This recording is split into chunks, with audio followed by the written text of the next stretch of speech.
तो हमें ये ध्यान रखना है कि हमारा जो भी चाइल्डहुड वर्ड है, एक्चुअली पर क्या होता है, हम अपने पार्टनर से जो भी डिमांड्स करते हैं, suppose if I am having very vulnerable childhood, तो वो लोग अपना उस रिकरेंट वो पैटर्न उनके चलता रहता है लाइफ में।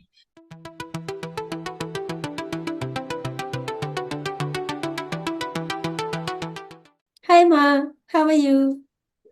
Hello Payal, I am fine, how are you? I'm good. और बताओ क्या चल रहा है? बस everything is going on so nice, अभी बस क्लिनिक से फ्री होके आई। और तुम सुनाओ, वहां पे कैसा चल रहा है तो सब कुछ? अभी मेरे एग्जाम्स है नेक्स्ट वीक तो उसकी प्रिपरेशन चल रही है एकदम अभी उस पे फोकस है फुल। वो तो पहले से क्यों प्रिपरेशन करनी है? क्या हम ऐसा नहीं कर सकते कि आप एग्जाम देने चले जाओ, वहां जो भी होगा तो जो भी तुमने पास्ट में पढ़ा है कभी पहले, क्योंकि तुम हमेशा से अच्छी रही हो तो तुम ऑन द स्पॉट कर ही लोगी कुछ ना कुछ। नहीं, बताओ। आई थिंक मतलब हर एक एग्जाम का एक अपना सिलेबस होता है, जैसे हमने पॉडकास्ट का नाम रखा है द इनर सिलेबस। क्योंकि आई थिंक ये सिलेबस बहुत लोग इग्नोर कर देते हैं, हम लोग इतनी सारी चीजें और होती है कवर करने के लिए। तो आई थिंक हर एक एग्जाम का एक अपना सिलेबस और एक अपनी लेवल ऑफ प्रिपरेशन, एक रिक्वायरमेंट होती है, प्री रेक्विजिट्स होते हैं। और हर एक के लिए उतना एफर्ट देना भी हमारी ड्यूटी है कि हम उसको नेग्लेक्ट ना करें, और हम उसके लिए जो एफर्ट रिक्वायर्ड है उतना हम दें। तो आई थिंक तो इम्पोर्टेंट उसके है। लिए क्या करते हो पर, जैसे आप एग्जाम की जो तैयारी करते हो उसके लिए थोड़ी बहुत पहले प्लानिंग करते हो, या रैंडम की जो एग्जाम आएगा तो तभी देखा जाएगा जैसे भी होगा, या पहले थोड़ा प्लानिंग वगैरह करते हो? हाँ, करते हैं, प्लानिंग करते हैं बिल्कुल। क्योंकि आई थिंक मतलब सिलेबस जितना है, बट उससे पहले भी एक माइंड में एक मैप होना जरूरी है कि हम उसको कैसे कैसे कवर करेंगे, है ना, कब कब एक टाइमलाइन बनाएंगे, जिससे कि बाद में जाके ऐसे रियलाइज ना हो कि यार इतनी सारी चीजें तो मैंने सीखी नहीं, और अब मैं रियलाइज कर रही हूँ कि ये तो बहुत डिफिकल्ट है, जितना मैंने सोचा था ये तो उससे बहुत अलग है, मैंने ऐसे तो इमेजिन भी नहीं किया था। तो वो प्रिपरेशन करना भी इम्पोर्टेंट है। सेम ऐसा ही होता है, पर जैसा कि हमारे इस पॉडकास्ट का थीम भी है इनर सिलेबस, ठीक ऐसा ही होता है हमारे रिलेशनशिप में, है ना? कि जैसे कहते हैं कि अगर मैं देखूं तो आजकल maximum case marital relation, marital counselling और रिलेशनशिप इश्यूज सोसाइटी में बहुत ज्यादा बढ़ रहे हैं। आप चाहे न्यूज़पेपर खोलें, चाहे आप सोशल मीडिया खोलें, या आप टीवी देखें, तो जितने भी इश्यूज, ज्यादातर मैक्सिमम रिलेशनशिप इश्यूज सब जगह हमें देखने को मिल रहे हैं। एक्चुअली क्या होता है कि ये भी ना हमारे UT22 का सिलेबस है, इसकी हम कितनी प्रिपरेशन करते हैं? कुछ भी नहीं।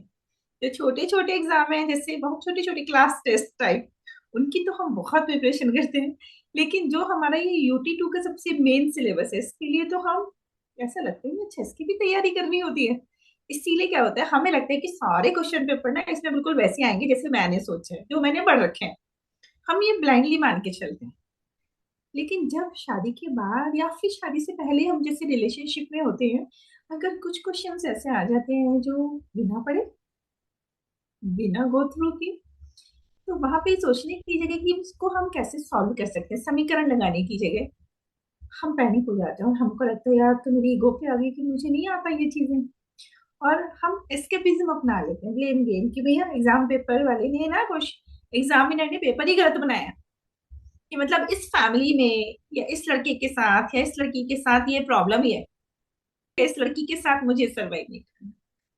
तो it is very important, like the school syllabus, this before marriage, this is your UT1, and after marriage this is your UT2, and once you become the parents, then it start the UT3, and in your old age this is your UT4, when you will again play the childhood life। ये जब आप उतना physically ज्यादा भी बढ़ चढ़ के नहीं कर पाते हो, तो we should understand the syllabus. और कितने लोग ऐसे हैं जो कि ओल्ड एज में बहुत आइडेंटिटी क्राइसिस के पेशेंट होते हैं, या उनकी लाइफ में बहुत ही डिप्रेशन होता है कि अब तो हमें कोई पूछता ही नहीं है ना? तो it is very important, like the all four four UT, सबका सिलेबस एक जैसा नहीं है भाई। आप फर्स्ट यूटी में बहुत अच्छा कर गए तो सेकंड का अपना अलग है। तो it is very important to understand this kind of syllabus. और जब ये सिलेबस नहीं होता है, फिर आते हैं हमारे पास डाइवोर्स के केसेस। फिर हम देखते हैं समाज में एक दूसरे के साथ या तो लड़ाई झगड़े या सुसाइड के केसेस, डिप्रेशन के केसेस, है ना? बहुत सारे केसेस, परिवारों का टूटना, ये सब चीजें। क्या लगता है तुम्हें, क्या लगता है तुम? हाँ, आई थिंक बहुत, ये ये एक ऐसा टॉपिक है जो ऑब्वियसली हमें स्कूल में नहीं पढ़ाते, और जो आई थिंक सोर्स है इसको सीखने का सबसे अच्छा, ऑब्वियसली हमारे गाइड्स, हमारे पेरेंट्स। बट इस एज में स्पेशली ट्वेंटीज में कई बार हम लोग भी इतना कंफर्टेबल नहीं होते अपने पेरेंट्स से बात करने में, तो वो जो एक गाइडेंस उनको चाहिए, या फिर अगर उनके दिमाग में ऐसे बहुत सारे थॉट्स है भी, और उनके दिमाग में बहुत सारे ऐसे क्वेरीज है जो उनको डिस्कस करना है कि यार फॉर एग्जांपल इसने ऐसा बिहेव किया, क्या ये सही है, या इसमें मेरी गलती है, या फिर इसको ऐसे बिहेव करना चाहिए था, कैसे करना चाहिए था। तो वो चीज़ें डिस्कस करने के लिए भी हमारे पास नहीं होते कई बार पेरेंट्स। हमें ऐसा लगता है कि वो नहीं समझेंगे, और फिर हम जाते हैं, कभी कभी लोग अपने फ्रेंड्स से डिस्कस करते हैं, और वो फ्रेंड्स भी उसी सेम बोट में है, मतलब they can not guide you any better.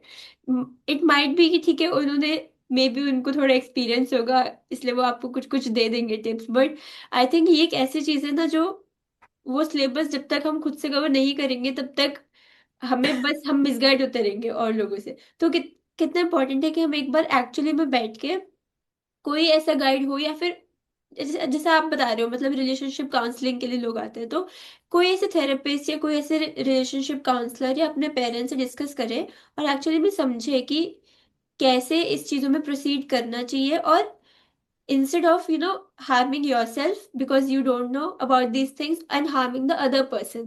क्योंकि जब लोग स्टार्टिंग में रिलेशनशिप्स में आना फॉर एग्जांपल स्टार्ट करते हैं, मतलब ट्वेंटीज के एज में, 25, तो वो इस टाइम पे बहुत ही वल्नरेबल होते हैं, उनको वो फर्स्ट टाइम होता है ना कि वो किसी और को भी अपने सर्कल में आने दे रहे हैं, और उसका उसके ओपिनियंस भी मैटर करते हैं उस इंसान के लिए। तो जब हम किसी को अलाउ करते हैं अपने वो सर्कल में आना, तो हमें नहीं पता होता कि हम उसको कितना ज्यादा कंट्रोल देना है अपने थॉट्स का। हमें लगता है कि यार ये तो सबसे अच्छा इंसान है, मतलब मेरे फैमिली के बाद ये मुझे एक इंसान मिल गया है जो मेरे इतना ख्याल रखता है, और वो मेरे लिए इतना अच्छा अच्छा सोचता है, इतना अच्छा करता है, तो बस मतलब अब मैं इसको अपनी लाइफ का कंट्रोल दे सकती हूँ। पर कितना इंपॉर्टेंट है कि हम वो समझे कि वो एक बैलेंस, पहली बात होना कि कितनी चीजें मुझे अपने कंट्रोल में रखनी है और कितना मैं दूसरे को लीवेज दे सकती हूँ। और एक पॉइंट के बाद ऑब्वियसली आपको कभी ना कभी तो, ठीक है जो आपको पार्टनर होगा आप उसको, आप कभी ना कभी एक वो वल्नरेबल आप हो जाओगे एक पॉइंट के बाद। बट बहुत इंपॉर्टेंट है कि हम जब इस चीज में पढ़े तो बहुत माइंडफुल हो, हम बहुत ऑब्जर्वेंट हो। और ऑब्जर्व ऐसा नहीं है कि सिर्फ सामने वाले को ऑब्जर्व करें, खुद को भी ऑब्जर्व करें कि हम उसकी कंपनी में हम कैसे बिहेव कर रहे हैं, दोनों चीजें इंपॉर्टेंट है। तो धीरे धीरे आई थिंक बढ़ना इसमें हमें चाहिए। और जो कि मैं आजकल देखती हूँ, आजकल तो नहीं होता ऐसा, मतलब लोग ऐसे टाइम तो आजकल बहुत ही कम देते हैं ऐसे रिलेशनशिप्स का। मतलब मैं तो देखती हूँ कि आज लोग बात कर रहे हैं और फिर पता चला कि एक हफ्ते बाद मैं सोच रही हूँ कि अच्छा, वो लोग डेट भी कर रहे हैं। मतलब मुझे ऐसा लगता है कि इतनी जल्दी कैसे कोई डिसाइड कर सकते हैं कि इस इंसान को अब हमें इसके साथ ही रहना है, या हमें इसको अब हम डेट करना स्टार्ट कर दे, तुमने उसके बारे में जाना ही कितना है। तो वो लोग बहुत ऐसे ट्रायल एंड एरर वाले कॉन्सेप्ट पे जीते हैं आजकल, कि मतलब चलो उसके साथ रह के ट्राई करते हैं, देखते हैं कि वर्कआउट कर रहे हैं कि नहीं, और नहीं करेगा तो कोई बात नहीं, मतलब कोई और मिल जाएगा, अभी तो हमारी एज ही कितनी है। पर ये एज बहुत कम है हमारी, इसका मतलब ये नहीं है कि हम अपने इमोशन के साथ खेल सकते हैं इस स्टेज पे, कि अब कोई बात नहीं, इससे फर्क नहीं पड़ता, क्योंकि ये बहुत ही ज्यादा वल्नरेबल एज है। अगर हम इसमें अपने इमोशंस का ध्यान नहीं रखेंगे तो ये पूरी लाइफ लॉन्ग चलते हैं आगे भी हमारे पैटर्न्स में, जो कि जैसे आई एम प्रीटी श्योर आप भी मुझे इतना बताते हो अपनी क्लिनिक के केसेस पे। और मैं देखती हूँ कि बहुत सारी चीजें ये चाइल्डहुड ट्रॉमा से चली आती है, जो लोग अपनी उन चीज पे वर्क नहीं करते, उन्होंने वर्क नहीं किया अभी तक, और अब वो आके और चीजों में मैनिफेस्ट हो रही है। तो एक तो ये पैटर्न ही मुझे लगता है कि कहीं ना कहीं गलत है, कि बहुत ही ज्यादा जल्दी जल्दी लोग चेंज करते हैं, रिलेशनशिप्स चेंज करते हैं, और वो एक सेक्रेट चीज नहीं रही है अब इस चीज में ना, कि ये बहुत ही ज्यादा प्योर इमोशन है, वो प्योरिटी नहीं रही है। और आपको क्या लगता है, मतलब आज के टाइम में ऐसा क्यों हो रहा है, ऐसा क्या डिफरेंस है कि पहले इतनी फॉर एग्जाम्पल शादियां नहीं टूटती थी, या इतने डाइवोर्स केसेस नहीं आते थे, आपको क्या लगता है कि अब के जो इंडिविजुअल्स हैं, गिवन कि वो बहुत ज्यादा प्रोग्रेसिव है, बहुत ज्यादा ओपन माइंडेड है, बट ऐसा क्या हम गलत कर रहे हैं कि जो हमारे अंदर वो ठहराव खत्म हो गया है? मुझे ऐसा लगता है पर कि अभी ना क्या हुआ है कि पहले ना एक कॉन्सेप्ट था कि मतलब हमारी लाइफ में एक ही पर्सन आ सकता है, या फिर इमरजेंसी में कभी बस एक के बाद कोई मिसहैपनिंग हो गई है, कुछ हो गई है, या ठीक है तो तब नेक्स्ट ऑप्शन सोचा जाता था। लेकिन आज की डेट में ना इतना ट्रायल एंड एरर हो गया है क्योंकि लोगों को ऐसा लगता है कि आई एम इंडिपेंडेंट और मेरे पास ऑप्शंस की कमी नहीं है। और वो इतना ट्रायल और एरर में पड़ गए हैं कि उनके, मान लीजिए कि मेरे पास ऐसे केस भी हैं कि ऐसे ऐसे, और हम सोशल मीडिया में भी देखते हैं ऐसे बहुत सारे सेलिब्रिटीज को या ऐसे बहुत सारे नामचीन हस्तियों को जिनके एन नंबर ऑफ रिलेशंस रहे हैं। और फिर क्या होता है, मान लीजिए आपका 20 लोगों के साथ रिलेशन रहा या 50 लोगों के साथ रिलेशन रहा या 30 लोगों के साथ रहा, आपके माइंड में 30 से 40 50 फाइल खुल गई। अब आप एक ऐसा पार्टनर देख रहे हैं जो उसकी तरह केयरिंग हो, उसकी तरह आपके हर बर्थडे पे केक काटता हो, उसकी तरह रात को आपको बालों को भी सहलाता हो, उसकी तरह आपके साथ किचन में भी काम कराए, है ना। तो अगर आपके दिमाग में 30 फाइलें खुली हुई हैं भैया, ये बताओ सामने वाले के दिमाग में भी तो हो सकता है 30 फाइलें खुली हो, है ना। और मान लो वो 30 फाइलें बिल्कुल अलग हो, जैसे आप है उससे बिल्कुल अलग हो। तो ट्रायल एंड एरर की जगह हमेशा ये सोचो कि हमें कंपैरेटिव डिग्री या सुपरलेटिव डिग्री पे नहीं जीना भाई। हम यहाँ कोई जज नहीं है, ये पूरी कोई ऐसी न्यायपालिका नहीं है, जुडिशरी नहीं है कि यहाँ पे हमें जज करना है कि किसकी गलती और कौन गुनहगार और किसको कबूल करनी है अपनी गलती। अगर ऐसा करेंगे तो सारी जिंदगी ना मुकदमे और तारीख पे तारीख में निकल जाएगी।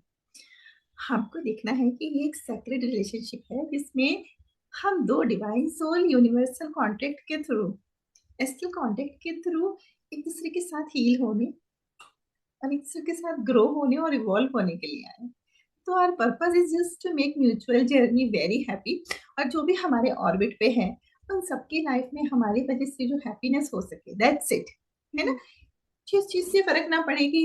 अगर मैंने सोशल मीडिया पे भाई आज देखा है कि वो तो अपनी फर्स्ट एनिवर्सरी पे स्विट्जरलैंड गए लेकिन मैं नहीं गई, तो मैं तो कभी भी अपनी कोई भी स्टेटस नहीं डालूंगी कि हम लोग कहाँ गए शादी के बाद, क्योंकि मेरी तो नाक कट जाएगी। अगर हम चीजों को ऐसे कंपेरेटिव डिग्री पे जिएंगे ना, तो सारी जिंदगी ना एक तुलनात्मक अध्ययन करते हुए निकल जाएगी। और हर एक चीज एक तराजू की तरह, कभी थोड़ा कम कभी थोड़ा ज्यादा, वो सेम सेम आ ही नहीं पाने का, हम्म। है ना। क्योंकि सामने वाला भी तो कहीं ना कहीं आपके साथ जुड़ा हुआ है, उसके भी तो अपने इमोशंस हैं। तो हमें ये ध्यान रखना है कि हमारा जो भी चाइल्डहुड वॉइड है, एक्चुअली पर क्या होता है, हम अपने पार्टनर से जो भी डिमांड्स करते हैं, suppose if I am having very vulnerable childhood, I also felt that my childhood was, suppose if I feel that my childhood was very toxic, किसी ने मुझ पे ना, मेरे को उतनी अटेंशन नहीं दी, मेरे भाई बहन को ज्यादा अटेंशन मिली है। बहुत सारे लोगों को ये ट्रॉमा, ये फीलिंग होती है, वॉइड होता है। तो वो लोग अपना उस रिकरेंट वो पैटर्न उनके चलता रहता है लाइफ में। वो जब स्कूल में जाते हैं ना, तो स्कूलहुड में उनको लगता है कि सब बच्चे ग्रुप में ना औरों के तो बहुत बेस्ट फ्रेंड बन जाते हैं, मुझे तो ना लो, मैं तो पीछे पीछे रहता हूँ, ये रहती हूँ, मुझे तो कोई उतना पूछता ही नहीं है। ठीक। और उसके बाद जब वो लोग रिलेशनशिप में जाते हैं, तब भी उनको हमेशा ऐसा लगता है कि मैंने तो अपना 100% दिया, पर सामने वाले के लिए तो दूसरे ही भले हैं। और उसके बाद जब शादी में जाते हैं तो वहां भी उनको यही लगता है कि मतलब मुझे जितना मिलना चाहिए था मेरी प्लेट में मुझे उतना नहीं मिला। तो एक्चुअली ये आपके बचपन के चाइल्डहुड वॉइड है। अरे आपके चाइल्डहुड वॉइड है, तो you need to understand your pattern. सबसे एक, अभी मैंने किसी क्लाइंट को ये बात बोली थी हम, कि तुम्हें आज जो फीलिंग आ रही है at the age of 40 with your partner, अगर तुम्हें सेम फीलिंग 10 साल पहले भी आई थी जब तुम किसी और पार्टनर के साथ थे, और अगर तुम्हें सेम फीलिंग 20 साल पहले भी आई थी जब कॉलेज में पहला क्रश हुआ था, और सेम फीलिंग तुम्हें अपने एट्थ बर्थडे पे भी आई थी कि मेरी तो किसी को परवाह ही नहीं है, तो दैट मीन्स सिचुएशन थोड़ी सी, ये हमारा पीछे का इन रिकरेंट ड्रीम है, जो रिकरेंट वॉइड है जो चलता आ रहा है। जो फीलिंग आपको आज है, ये सबसे बड़ी ना हम सेल्फ चेकलिस्ट बना सकते हैं।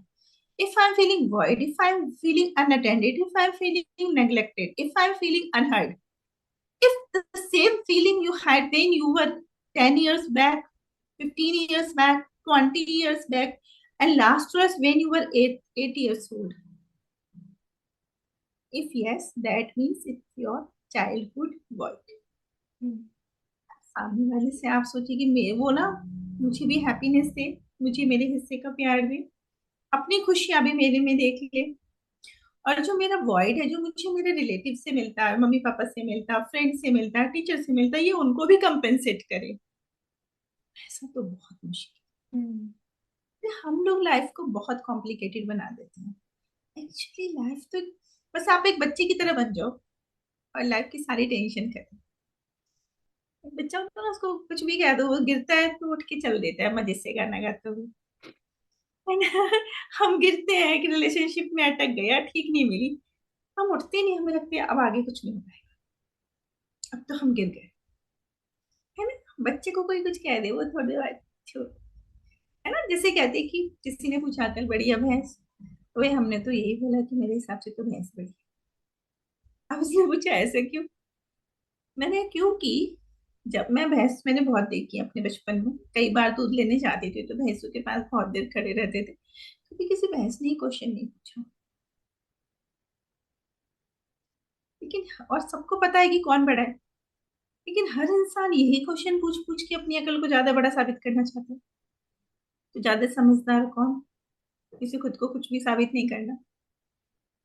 तो hmm. Actually we need to understand that what is my word, and my word is my responsibility. मैं इसीलिए सामने वाले के साथ रिलेशन में नहीं हूं कि वो मेरी सारे वर्ड को भर दे, एंड इट्स अ कॉन्ट्रैक्ट। हाँ ठीक है, म्यूचुअली दूसरे की सिचुएशंस को समझो, हम्म। लेकिन we should give our best. What do you want to से?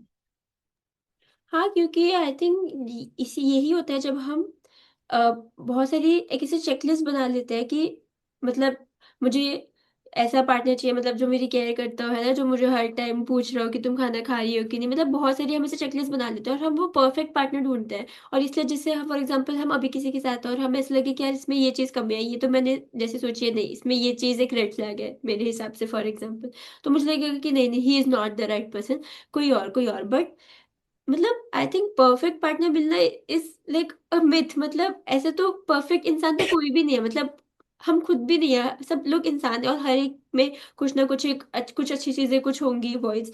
बट आई थिंक उससे ज्यादा इम्पोर्टेंट है कि हम कोई ऐसा पर्सन अगर है जो हमें लगता है कि हाँ मतलब एटलीस्ट इसमें वो ठहराव है, और या फिर एटलीस्ट उसके जो कोर वैल्यूज है वो मुझसे मैच करते हैं। मतलब जैसे बोलते हैं ना कि मैंने ये भी आई थिंक कहीं पे सुना था, कहीं पे पढ़ा था कि इमोशनल इंटीमेसी फिजिकल इंटीमेसी से ज्यादा इंपॉर्टेंट है स्पिरिचुअल इंटीमेसी।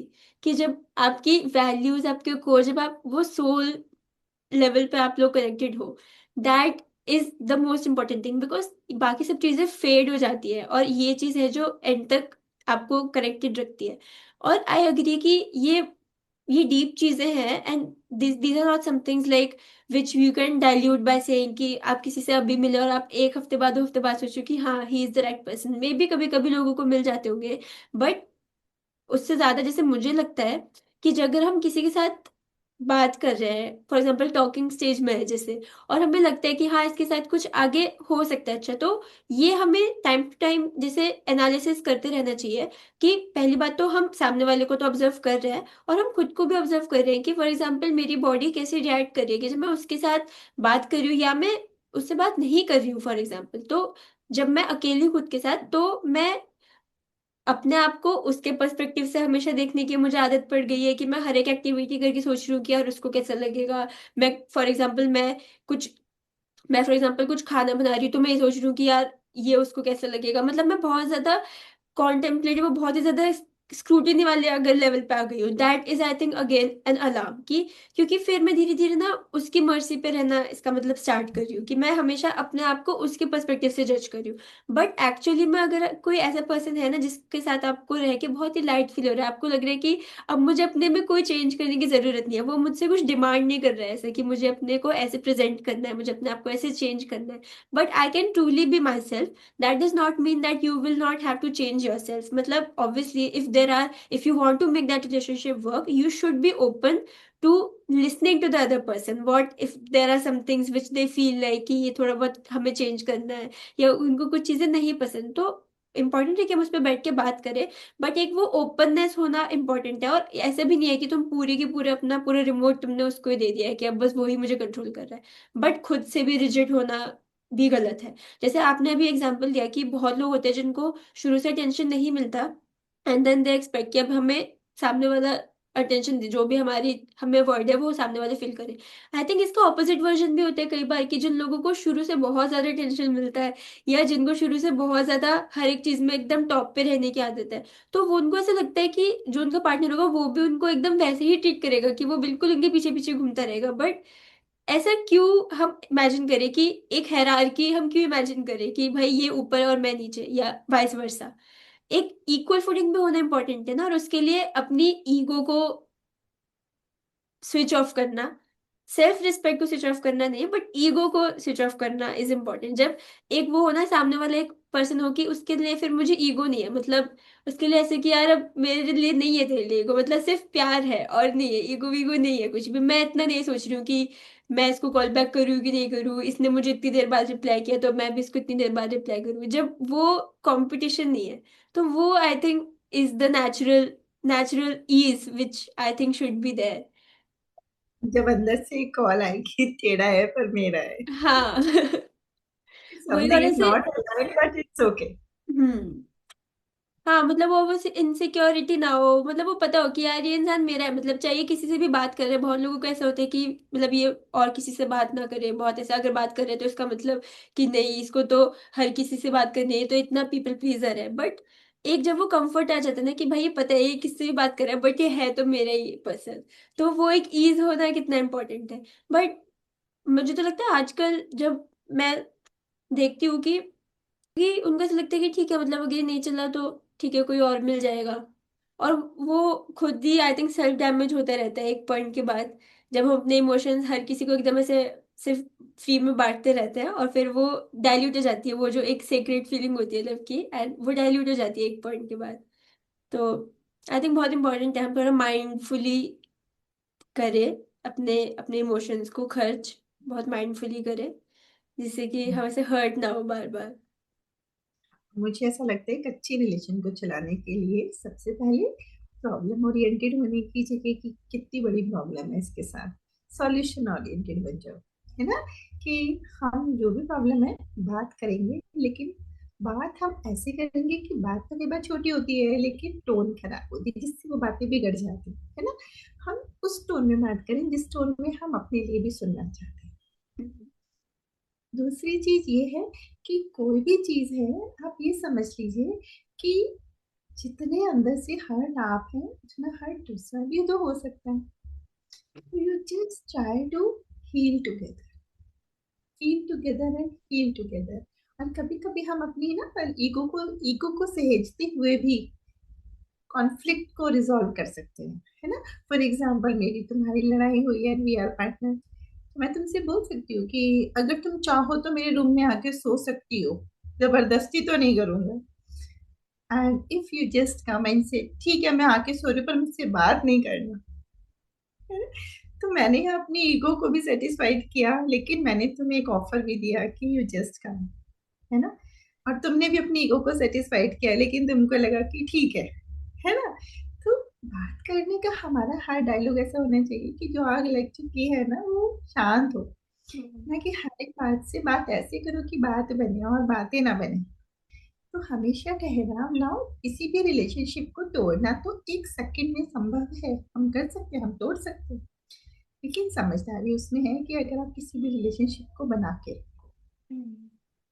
है ना, तो अगर बना के रखो दैट मीन्स कि तुमने इनर सिलेबस पूरा कर लिया। हाँ ये है कि ये चीजें एक तरफ से नहीं होती हैं, दोनों ही तरफ से होना चाहिए। इसीलिए आजकल शादी से पहले मैरिटल काउंसलिंग, रिलेशनशिप काउंसलिंग, या बिना शादी के भी जिससे कपल्स हैं तो उनकी रिलेशनशिप काउंसलिंग वगैरह ये चीजें आजकल बहुत ज्यादा चल रही हैं।